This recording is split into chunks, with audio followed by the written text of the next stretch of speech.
I'm Alex Stanley and I'm here with Mark Embleton, the President of Atheism, the only distinctly atheist membership organisation in the UK. So Mark, tell me how it came about. Atheism initially came about through a chance meeting of like-minded people who happened to be newish members of the London Atheist Meetup group, and a few of us were having a drink in the pub after an event. I mentioned that there wasn't a dedicated organisation for atheists in the UK, and I'd been working on my own ideas for a website.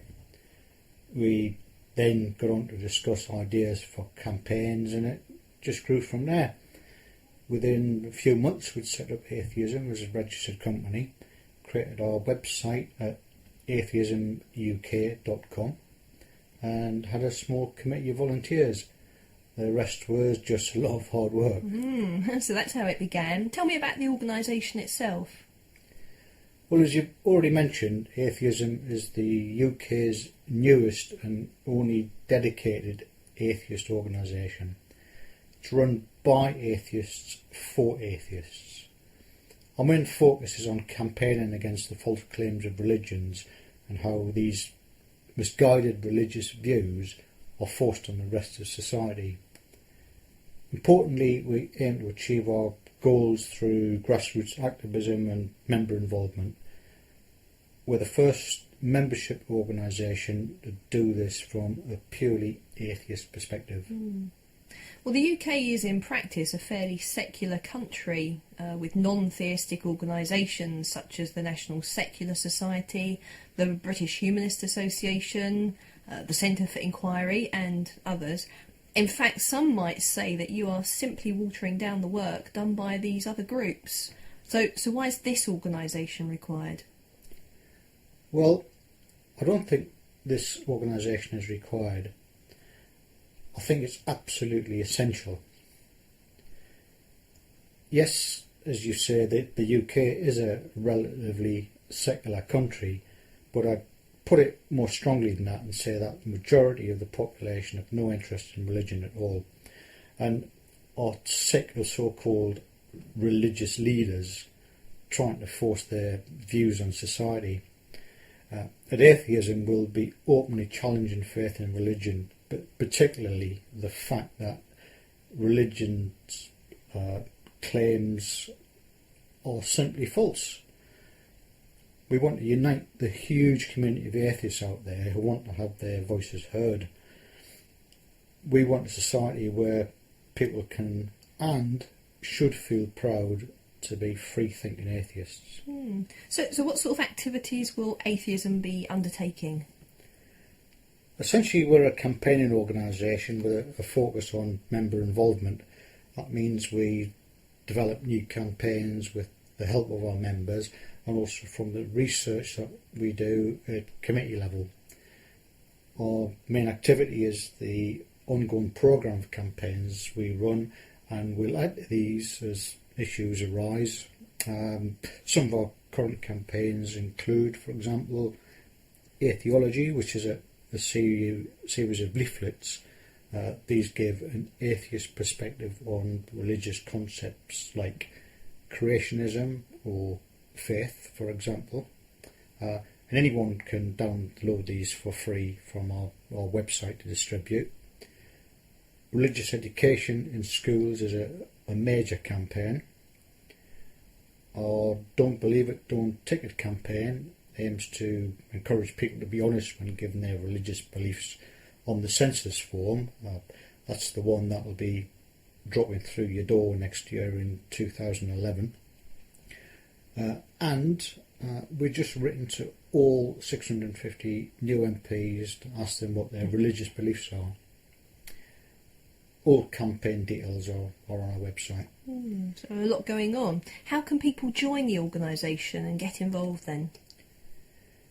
The easiest way to find out is to look at the Join Us page on our website at www.atheismuk.com.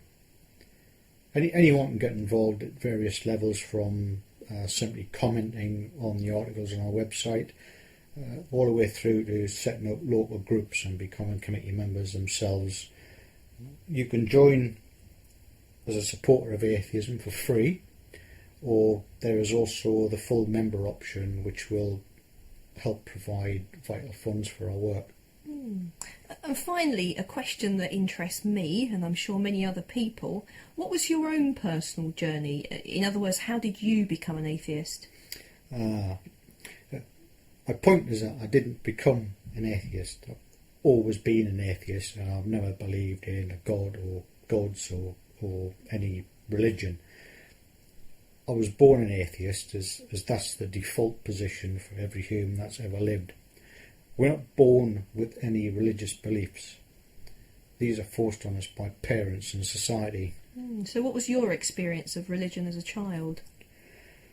Well, I remember going to church as a child and hearing Bible stories in class at infant and junior school, but to me they were just stories, no different from Winnie the Pooh or Gulliver's Travels.